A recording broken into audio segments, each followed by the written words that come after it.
Olá, eu sou a Aleca Rocha, atriz.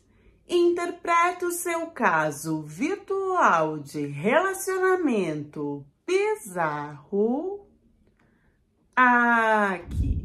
Já trouxe 2 ou mais casos aqui que não tem nada a ver com a história romântica online de brasileira com estrangeiro e a galera tá gostando, então por isso eu vou falar sobre esse novo caso que saiu com outros detalhes que ainda não foram colocados pelas pessoas que estão aí fazendo vídeo. Como esse canal aqui é um canal de história, então eu vou mostrar a sequência detalhadamente de como era a relação, que nesse caso não era amorosa, mas não deixa de ser uma relação, e as consequências e causas que tiveram online durante toda essa vivência entre Ítalo e a sua família. Família, entre aspas. Eu vou situar todo mundo um pouquinho antes do caso.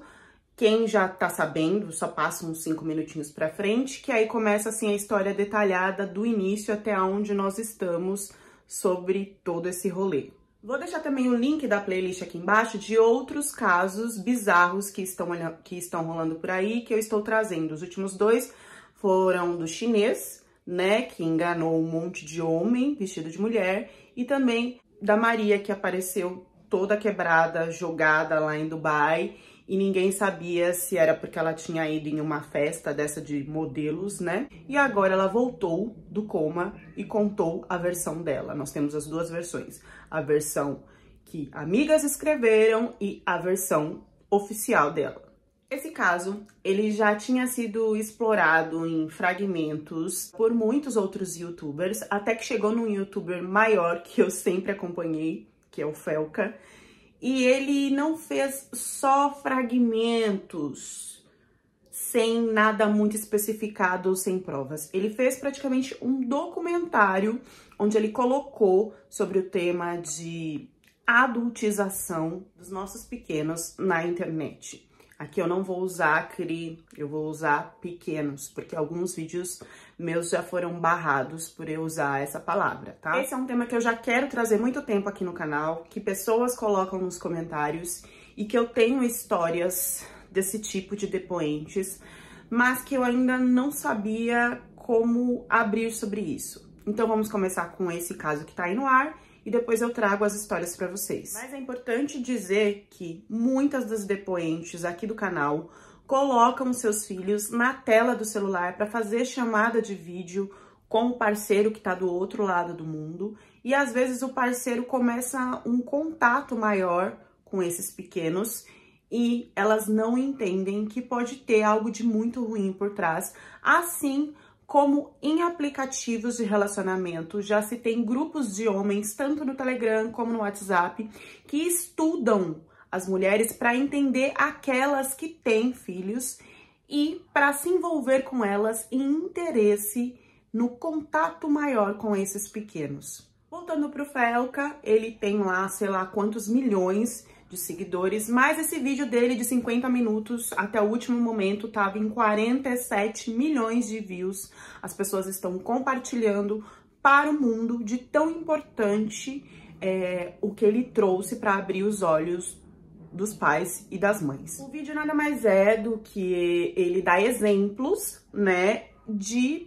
pais e mães que colocam os filhos na internet para expor e lucrar com isso sem pensar ou pensando inconscientemente ou não, que na verdade esses pequenos estão sendo desejados, né, por aqueles né?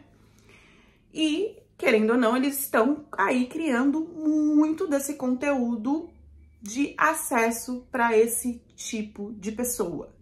E aí traz o caso do Ítalo, que já estava sendo investigado há um tempo, mas assim, ele não tinha sido declarado culpado, e nem agora, tá? Ainda tá rolando investigação, ainda tem que ver prova, tudo muito recente. Então, tudo que eu colocar aqui, a gente tem que entender que é supostamente, porque a justiça não bateu o martelo. Todos os outros casos do canal, o que eu faço? Eu faço uma pesquisa geral, prometo deixar os links aqui no comentário fixado dos vídeos que eu utilizei, mas praticamente 80% do que eu vou trazer aqui está em um podcast que ele participou, onde ele explana sobre a vivência dele com essa família que ele criou, essa família que vive um reality show praticamente 24 horas na internet. Então, tudo que eu tô colocando aqui são falas do próprio nesse podcast, em outras entrevistas que ele deu, ou em stories e posts que ele tinha feito, e as falas das meninas também. Além do que está sendo postado aí em programas de TV, na Record e na Rede Globo. Então vai estar tudo no comentário fixado, porque o roteiro que eu fiz aqui, as palavras, tudo que eu usar aqui, vocês vão poder encontrar nesse conteúdo para entender que nada saiu da minha cabeça. O roteiro começa com depoimentos de vídeos que ele postou explicando sobre tudo há mais ou menos 2 anos atrás, e aí a gente segue numa linha até os dias de hoje. O início de tudo isso foi em Cajazeiras, onde ele dava aula de dança em uma praça. E a Camila, ela já assistia a ele, né, já observava, disse que era muito fã dele, observava de longe o trabalho que ele fazia lá. Em uma dessas sextas-feiras que ela ia para essas aulas assistir, foi que eles se conheceram. Ela postava vídeo dançando, era muito fã de dançar, amava, sempre amou isso, mesmo antes dele. E esse primeiro contato aconteceu quando ela tinha 12 anos. Enquanto eu estava editando, acabou de sair um novo depoimento dela, onde ela diz que conheceu ele com 8, 9 anos. Do lado do Ítalo, ele disse que estava em um momento muito triste da vida dele, que ele estava, ou se não estava depressivo, estava para entrar em depressão, porque a família dele já não apoiava isso que ele fazia, não sei se porque não estava dando retorno. Ele diz no podcast que rolava uma pressão muito forte da família dele sobre essa coisa de dança. E esse dia, então, que ele encontra a Camila é o dia que ele dá aula e no fim ele já estava para anunciar que ele iria parar. Era a última aula dele. Sabe como é viver de arte, né, no Brasil? E aí ele encontra ela, eles começam a dançar, gravar vídeos. Antes ele viraliza com um vídeo de uma outra Eduarda, que agora não lembro muito bem que importância tinha, mas tinha alguma importância, não, né? Ele viraliza com esse vídeo, começa a viralizar com outros e grava muitos vídeos com a Camila antes de viralizar, até que eles estouram juntos. E tinha lá, sei lá, seus 100 mil seguidores, né? E foi crescendo junto com ela. E aí ele diz que começaram a falar mal dele estar com a pequena dançando por ele ser homossexual. Então, que não era certo, que o que ele estava fazendo com a menina, e que a partir daí começaram a surgir boatos de que ele estava vendendo, que ele estava que ele estava explorando, que estava expondo, e que nada disso era verdade. Nesse início, ele não tinha produção nenhuma, então ele disse que era ele que fazia o cabelo dela, que eles gravavam, não era o dia inteiro, e aí depois ele passava o dia brincando com ela. Em muitos desses ataques, a Camila, ela fala nesse podcast que ela pensou em parar várias vezes e deixa bem claro que ela só não parou porque o Ítalo falava, não, a gente não vai parar, você tá comigo, a gente vai seguir, a gente não vai desistir. E que em outros momentos, quando ele estava mal, ela também apoiava ele e por isso eles nunca desistiram. Independente do que eu vou abrir, que vai acontecendo e evoluindo nessa história, esse foi o depoimento de hoje, tá? Que ela deu hoje e essa é a visão dela. Lógico, gente, como uma pequena de 12 anos que viveu isso até os 17, sem ter tanta informação de fora. Essas são as falas dela sobre a situação.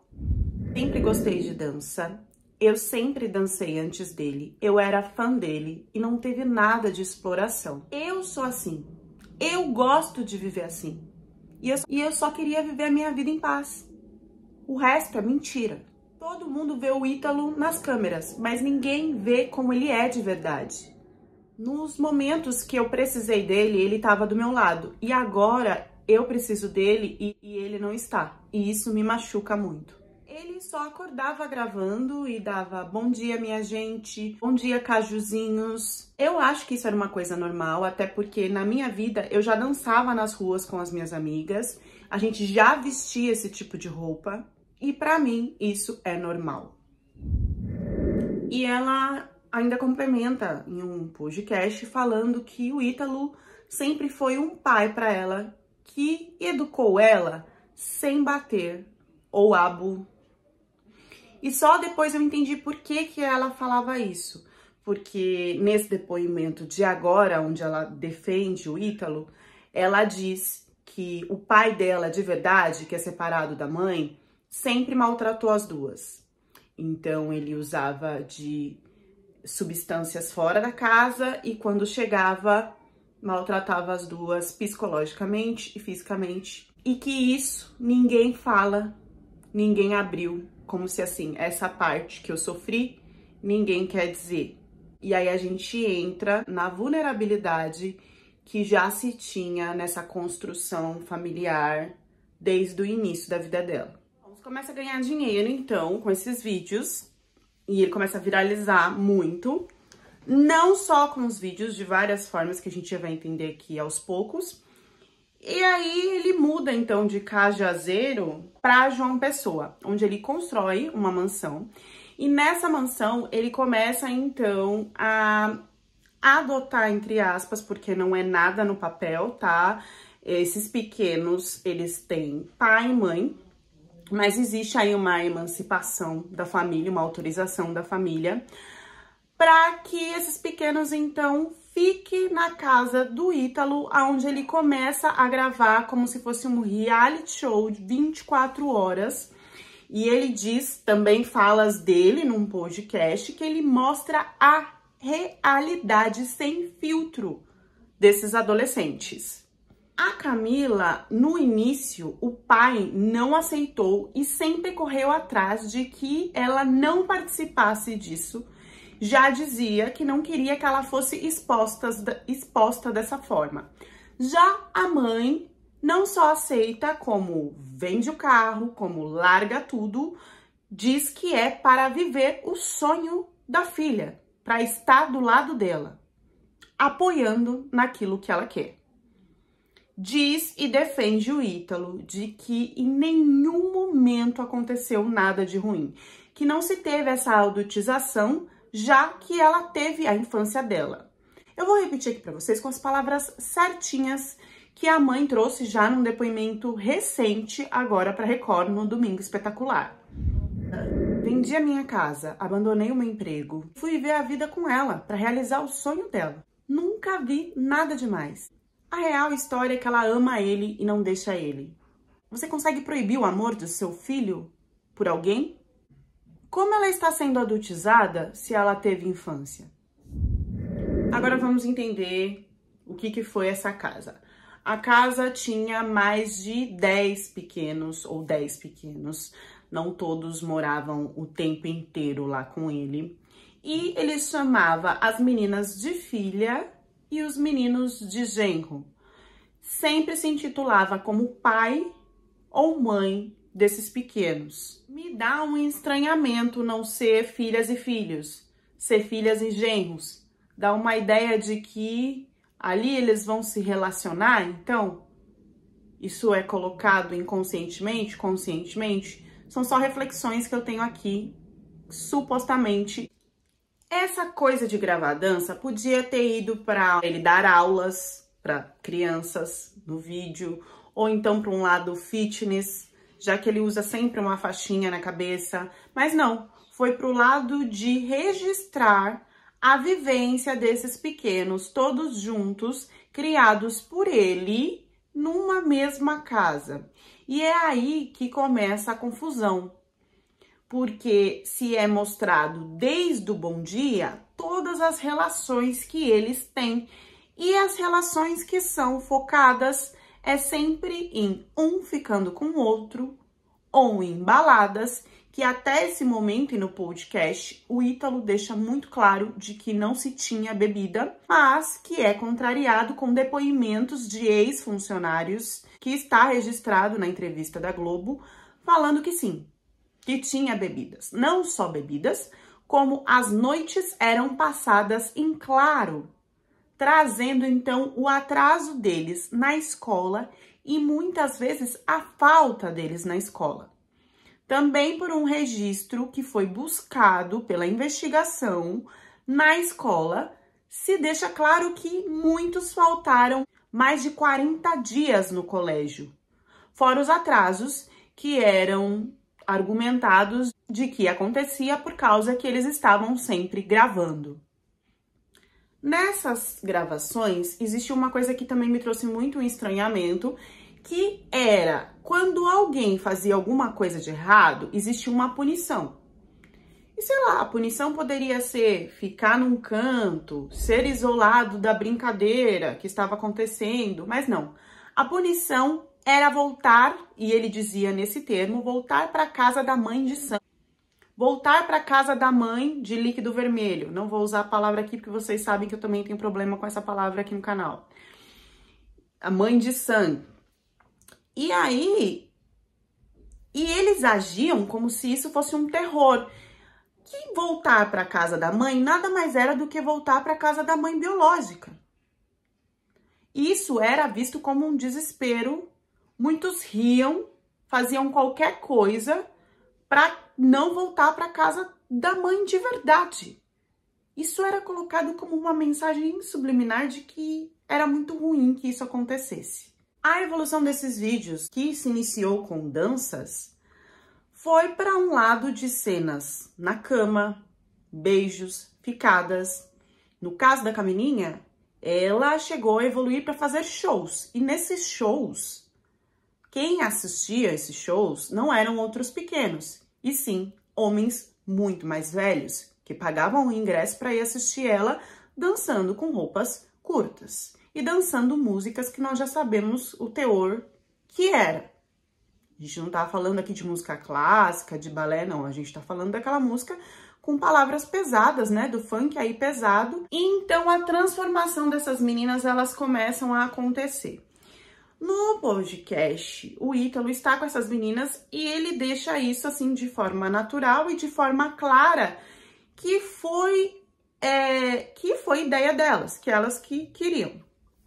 E outra coisa que ele também deixa claro, que me traz um estranhamento, é que ele fala assim, eu não lembro agora o nome da outra menina, mas também fala da Camila, de que elas já eram abertas, rueiras e livres. E a gente tá falando de uma menina de 12, e nesse podcast ela tá com 17. Mas ele fala, antes mesmo, quando ela era mais nova, e deixa claro de que antes de entrar na casa, elas já tinham não só esse tipo de comportamento, mas comportamento piores. E que a casa ainda trouxe uma certa educação, certas regras. E ele chega a citar nesse podcast de que a casa acabou até sendo uma clínica de reabilitação para muitos que estavam lá. E aí começa a parte de transformação dessas meninas aos 17 anos. Eu só vou falar da Camilinha porque foi a que se abriu no podcast. Ela fala que no começo ela não queria pôr silicone, ela não queria fazer tatuagem, que tudo isso ela sempre falou em vários vídeos e que do nada, não quero fazer tatuagem, e num piscar de olhos ela virou um gibi de tão riscada que tava de tatuagem. Não quero pôr silicone, pisca pra ela no hospital, bem grogue, colocando silicone aos 17 anos. E aí, isso tudo é documentado a cada segundo. Ela não tá nem... Tem uma cena que ela tá olhando pra mão, assim, tipo... Sabe? Ela não tá assimilando nada e ele tá ali gravando todo o processo. Não só o processo, como mostra um ficante dela, outro ponto também...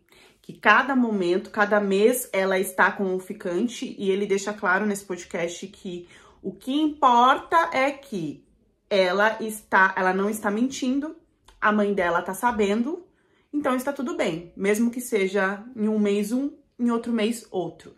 Voltando pro silicone, ela tá lá, grog, ele documentando tudo. E aí a gente não entende por que tanta documentação, por que tanta gravação, porque assim, é 1 milhão de stories sobre tudo que tá acontecendo quando ela tá colocando esse silicone. E essa menina me levanta do nada, ainda se recuperando, pega um celular e começa a explicar como é que faz para jogar aqueles jogos de aposta. Ela começa a mostrar. Mostra que nem colocou 400, já virou mais dinheiro, já dobrou, já triplicou, não tem muito sentido. Mas ali ela tá divulgando e trabalhando, com certeza, para o retorno muito maior financeiramente desse silicone que ele se propôs a ajudar a colocar nela. Eu não quero colocar cenas aqui, mas é um absurdo essa mudança. Tipo, estou grog e... Olha, gente, aqui o jogo é assim, assim, assim, você pode apostar, ganhar tanto. Olha, ganhei de 500 para 800, de 800 para não sei o quê. Ela ainda tá assim. O jogo tá meio lerdo, ela se irrita e ela continua ali fazendo. Além disso, tem elas colocando mega hair, faceta nos dentes. Então, é toda aquela transformação que é acima dos 18, né? Que a gente costuma ver. Eu não sei nem até onde é certo ou não colocar silicone antes dos 18 anos. As tatuagens dela também são imagens tipo coelhinho da Playboy, umas coisas assim. E aí ele solta, né, contando da trajetória dele nesse podcast, que, tem umas meninas, teve uma que teve uma ideia de querer passar uma imagem mais natural, as outras querem ainda aumentar essa beleza. Tem uma outra menina lá que ele fala que, essa daqui, nossa, é a pior de todas, porque antes de mim, ela já ia naquelas lojas de vender produtos pra tcheco-tcheco com homem e mulher, com a mãe, e já viralizou com esse vídeo. Então, ela já era pior que... E fala assim, nessa naturalidade aqui, que eu tô passando pra vocês. Vou deixar o link aqui no comentário fixado pra quem quiser assistir. Ele deixa claro que já tirou várias do fundo do poço. Que aquilo é uma ação delas, é a realidade desses pequenos que ele só está registrando. A coisa fica pior, além das trocas de ficantes, né, que a Camilinha tem mesmo, ela começa a ficar com o irmão dele. E, como ele é visto como pai, então o irmão dele, para ela, não seria o tio? Pois então, ela começa a ficar com o tio, entre aspas. Não só ficar, como desconfia de uma gravidez. E aí, nesse podcast, ele comenta que do nada deu uma vontade nele de buscar o ginecologista para que as meninas passassem por exames para ver se tá tudo bem. E é aí que se descobre, então, que a Camilinha está grávida do irmão dele, tio dela, que não estão namorando, estão ficando.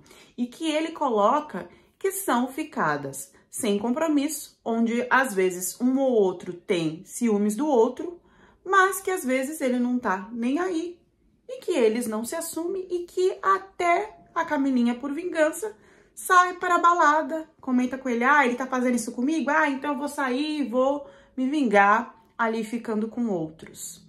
Em algum momento ela deixa claro que apesar de fazer isso, ela não ficou com outros, mas ele também abre numa naturalidade de que, mas eu sei que você fica indo pelos os banheiros por aí, então eu não sei, sabe? Uma coisa assim, tá, você não ficou com outro mesmo? Eu estou falando de uma menina de 16 anos que está abrindo isso com ele em um podcast de forma normal. O pior é que toda essa gravidez, e é falado por uma menina também nessa entrevista, a criança vai ser bem cuidada e bem engajada. Então, toda essa gravidez, ela começa a ser registrada, desde o momento que descobriu o que vai fazer, o que vai deixar de fazer. E assim também é registrado quando ela perde essa criança. Depois de poucos dias, ela sofre, né, esse aborto natural. E ele registra isso, não só registra, como ele conta detalhadamente. Tem um vídeo que ela tá do lado, ela tá mal, ela tá... Gente, é uma menina que pra mim não tinha nem corpo ainda pra engravidar, tá? E aí ele vai contando, detalhando, mostrando as mensagens, falando de detalhes de como foi, de como é e tal, e ela tá do lado, ela não aguenta, ela sai, quase respira pra chorar e sai do vídeo. Eu não consegui confirmar, tem gente que fala que tanto o irmão dele que tava com ela tinha 17 anos e ela 17, como tem gente que fala que ele tinha 26 e ela 17. Não consegui confirmar com veracidade essa informação. Então, assim, essa é a trajetória de uma menina de 12 anos até 17 anos que grava tudo e se expõe na internet e que sim gera visualizações, gera monetização, né? E gera também lucro com os joguinhos que eram vendidos e de outras formas que eu nem vou conseguir abrir aqui para vocês. Dentro de tudo isso, como eu disse, tanto por ela como pela mãe, é desmentido de que existe exploração, de que existe tudo isso, de que existe essa coisa toda que está sendo dita. Aparecem funcionários que trabalhavam lá na casa do Ítalo e que resolvem, então, contar em uma entrevista na Globo o que realmente acontecia. E aí é que a coisa fica pior ainda, porque eles deixam claro que esses pequenos estavam em cárcere. Um coloca que o ambiente da mansão não era limpo, que se ficavam lixos e lixos por mais 2, 3, 4, 5 dias, que a saúde não era cuidada, era negligenciada por ele. Que ele tinha uma soberba de sempre querer tudo do modo que ele mandasse, que a alimentação só acontecia depois que ele acordava, no momento que ele deixasse, que era quando ele queria. Que o celular, que parecia ser uma coisa natural, que eles usavam o tempo inteiro, só era usado na gravação. Os celulares de todos eram retirados por ele assim que acabava a gravação. Ninguém ficava com o celular. Ou era guardado dentro de uma caixa, ou então dentro do quarto, num lugar onde ele tinha a chave.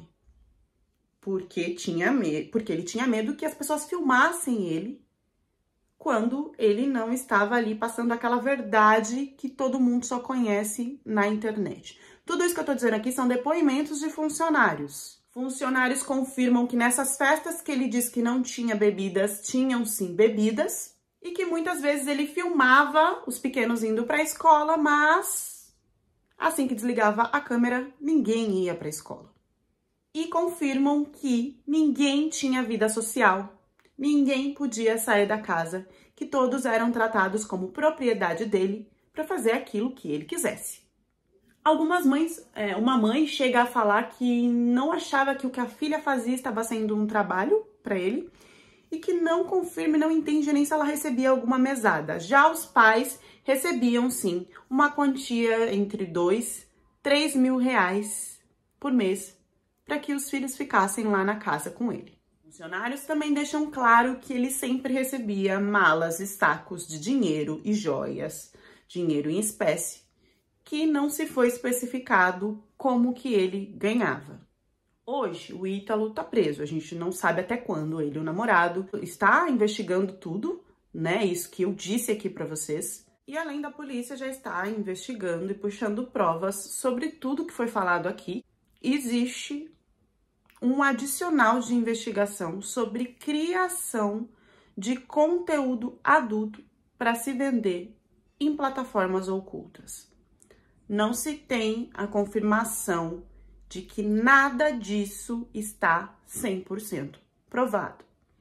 Mas eu quis sim fazer o vídeo com essas informações, porque eu recebo sim histórias de depoentes em situações muito parecidas em que acham isso normal, criando conteúdo por si própria do filho, como entregando o filho para o parceiro sem entender que está entregando para esse tipo de situação. Eu deixo aqui aberto para que vocês reflitam e comentem sobre tudo que foi colocado. E também para saber se vocês gostam desse tipo de conteúdo que foge um pouco daquela coisa do relacionamento amoroso, mas também traz questões bizarras online relacionais. Deixem as reflexões de vocês nos comentários e até a próxima história do canal.